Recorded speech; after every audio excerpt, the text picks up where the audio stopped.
Hello student, आप class 9th में chapter पढ़ेंगे why do we fall in. क्या है why do we fall in? मतलब कि हम बीमार क्यों पड़ते हैं। ठीक है, इसमें why do we fall in में सबसे पहले बात करते हैं कि डिसीज क्या होती है। डिसीज क्या है? जब कोई हमारी बॉडी का ऑर्गन्स क्या बोल सकते हैं इम्प्रॉपर या बोल सकते हैं मेल फंक्शन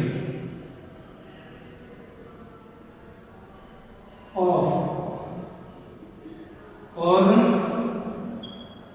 टिश्यू या सेल कोई भी चीज हो सकती है, वो क्या करने लगे इम्प्रॉपर फंक्शन करने लगे, मेल फंक्शन हो जाए। ठीक है ना, उसे क्या बोलते हैं किसी भी ऑर्गन की, वो क्या हो जाती है डिसीज हो जाती है। क्या हो जाती है डिसीज। डिसीज जो होती है हो सकता है साइन क्या है, कोई सिंबल शो हो जाना कोई बॉडी पर, जिससे हम क्या पता कर लेते हैं किसी भी डिसीज का, जो उसकी आइडेंटिफाई करने में हेल्प मिलती है। दूसरा रहता है सिम्टम्स। सिम्टम्स क्या होते हैं? सिम्टम्स जो होते हैं कोई बॉडी का जो प्रोसेस है वो कैसा है, उसमें क्या निकल के आ रहे हैं, क्या वीकनेस है या कुछ भी, कोई भी हो सकता है। क्लियर? तो ये सिम्टम्स हो गए। इसके बाद ये जो होते हैं ये दो चीजें निकल के आती हैं। जब किसी को डिसीज होती है तो सारे ये सिम्टम्स निकल के आते हैं। इसके बाद पूछ जाता है कि ये डिसीज के बाद हेल्थ क्या होती है। हेल्थ मतलब किसी का जस्ट अपोजिट हो जाता है वेलबींग। हेल्थ का मतलब है वेलबींग। क्या है? वेलबींग। वेलबींग कैसे होगा पूछ लिया था भाई, वेलबींग कैसे होगा? वेलबींग होगा फिजिकली, कोई भी वेलबींग फिजिकली होना, मेंटली होना, सोशली होना। इन सभी तरीके से क्या होता है, कोई भी पर्सन या कोई भी ऑर्गन क्या होता है वेल होता है फिजिकल, मेंटली, सोशली।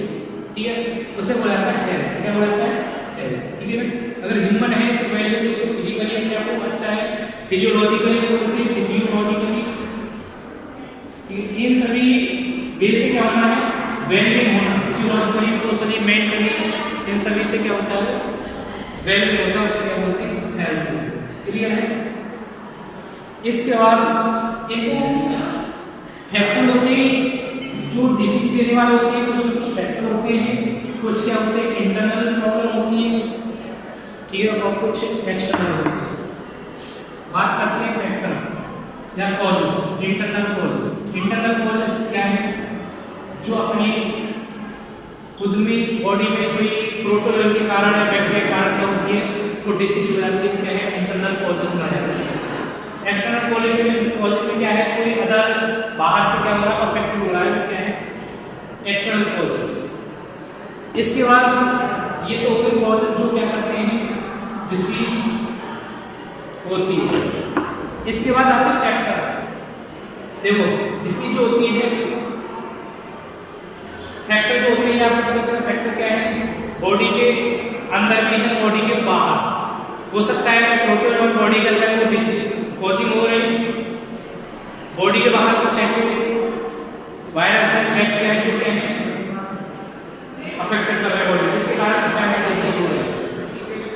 इसके बाद आ जाता है types of disease.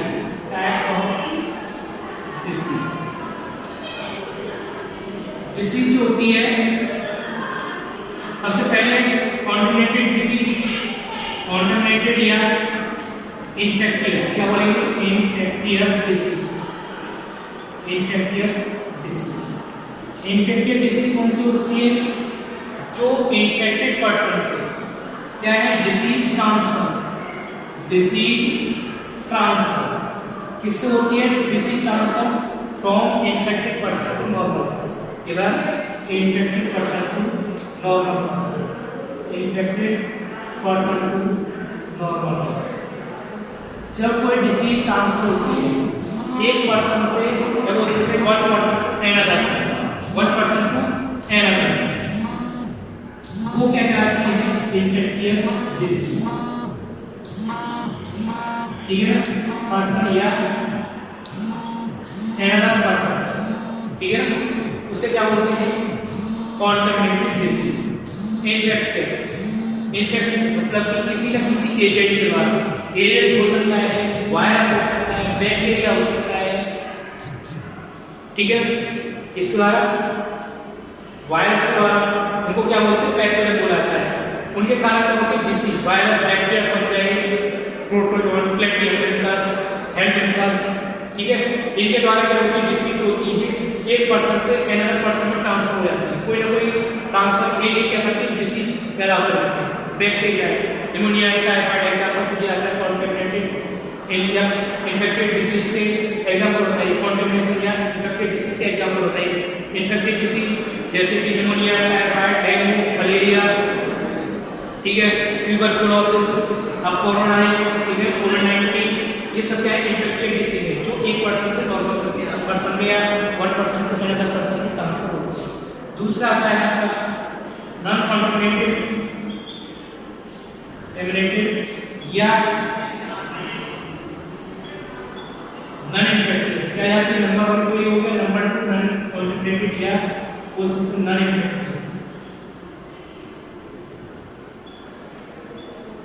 Disease.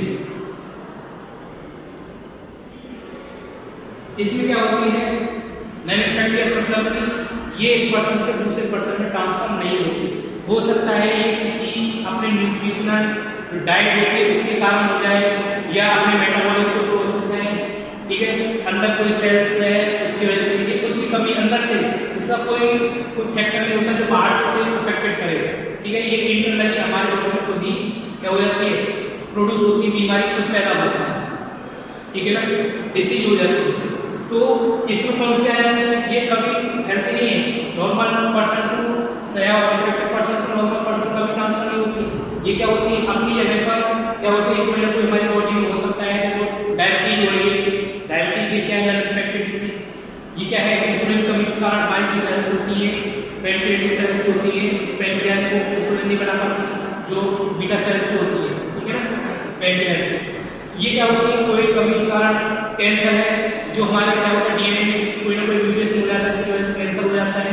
Kidney failure है, किडनी फेल हमारी बॉडी में क्या होता है कुछ हेवी मेटल्स डिपॉजिट हो जाता है जिसकी वजह से क्या होता है हार्ट अटैक है, ये सारी होती है नॉन इन्फेक्टेड डिसीज। अगर पूछा जाता है इन्फेक्टेड नॉन इन्फेक्टेड डिसीज के एग्जांपल, तो इन्फेक्टेड डिसीज में क्या है typhoid, malaria, dengue, chikungunya, common cold, ठीक है ना, इसके बाद मलेरिया हो गया, कोरोना हो गया, कोविड-19, हेपेटाइटिस, रेबीज, ये सब क्या है इन्फेक्टेड डिसीज। और नॉन इन्फेक्टेड डिसीज जैसे कि डायबिटीज है, कैंसर है, ठीक है, इसके बाद कैंसर का आता है आपका हार्ट फेलर, किडनी फेलर, ये सारी होती है नॉन इन्फेक्टेड। तीसरी आती है कॉम्बिनेटर, क्या है कॉम्बिनेटर, कॉम्बिनेटर मतलब जो जन्मजात से पैदा होती है किसी भी और बोल सकते पर्सन को क्या होती है जन्मजात से पैदा होती है, पहला इसी जैसे हीमोफीलिया ये होती है जेनेटिक डिसऑर्डर में आती है, ठीक है, कॉम्बिनेटर मतलब कि जो पहला इसी हो सकता है उसको HIV एड्स हो वो किसी कॉम्बिनेटर में भी आ जाती है और उसमें भी आ जाती है, ठीक है। इसके बाद कॉम्बिनेटर में आती है हीमोफीलिया, सिकल सेल एनीमिया, ये क्या है सारी कॉम्बिनेटर डिसीज, ठीक है ना, जो पहला इसी में है। इसे जेनेटिक डिसऑर्डर में भी आ जाती है, इसमें जेनेटिक डिसऑर्डर में हीमोफीलिया, सिकल सेल एनीमिया, फेनाइलकेटोनुरिया, ठीक है, ये जो होती है कलर ब्लाइंडनेस, ये सारी डिसीज होती है उसमें भी आ जाता है। इसके बाद आता है ये जो लाइफ स्टाइल के कारण ही वो तरह की डिसीज होती है, एक एक्यूट डिसीज और एक क्रोनिक डिसीज। क्या होती है एक एक्यूट डिसीज और एक क्रोनिक डिसीज। एक्यूट डिसीज वो होती है जो शॉर्ट टर्म में हो जाती है, एक्यूट डिसीज कौन सी होती है शॉर्ट टर्म में हो जाती है, ठीक है, शॉर्ट टर्म में एक्यूट डिसीज। क्रोनिक डिसीज कौन सी होती है जो लॉन्ग टर्म में होती है, ठीक है ना, क्रोनिक डिसीज कौन सी होती है जो लॉन्ग टर्म में होती है। अगर एग्जांपल पूछे लगे तो कॉमन कोल्ड क्या है वो आपकी एक्यूट डिसीज है, क्या है कॉमन कोल्ड एक्यूट डिसीज, ठीक है। अगर आपसे टाइफाइड पूछा है, मलेरिया भी है, सब एक्यूट डिसीज है। अगर आपसे क्रोनिक डिसीज पूछी है तो टीबी, ट्यूबरकुलोसिस, डायबिटीज, ये सब क्या है ये है आपकी क्रोनिक डिसीज। ये क्लियर हो गया एक्यूट डिसीज क्लियर और क्रोनिक डिसीज, ठीक है। Is that clear? और ये आपको पता है कि स्प्रेड होने के तरीके क्या होते हैं, स्प्रेड कैसे होता है, एयर के द्वारा बैक्टीरिया ट्रांसफर हो जाते हैं, वायरस एयर के द्वारा हो जाते हैं, किसी क्रॉस के द्वारा हो जाते हैं, अटेंशन बर्तन के द्वारा हो जाते हैं, किसी ऑब्जेक्ट के द्वारा हो जाते हैं, एयर में, वाटर में, ये सब क्या है एजेंट के, मतलब कि ये एयर वाटर होते हैं, ये सारे स्प्रेड करने के फैक्टर है, जिसकी वजह से क्या होता है स्प्रेड हो जाती है बीमारी। क्या होती है स्प्रेड, मतलब कि एयर में भी बैक्टीरिया ट्रांसफर हो जाती है, ठीक है ना, ड्रॉपलेट्स हमारे छींक निकल रही है उसके साथ जो ड्रॉपलेट्स निकल रही है उसके कारण ये जो डिसीज होती है ये मेथड में जाता है, कैसे मेथड होता है, तो याद रखना मेथड क्या है कि किस तरीके से मेथड क्या है, किसी एयर के द्वारा हो सकता है, कोई वेक्टर हो, वेक्टर मतलब मक्खी है, मतलब कि मॉस्किटो या बी हो, ये क्या है वेक्टर, इनके द्वारा क्या होती है डिसीज को ट्रांसफर होती है, क्या होती है फैक्टर या क्या बोलते हैं स्प्रेड फैक्टर बोलते हैं, ठीक है ना, स्प्रेड करने वाला। Is that clear?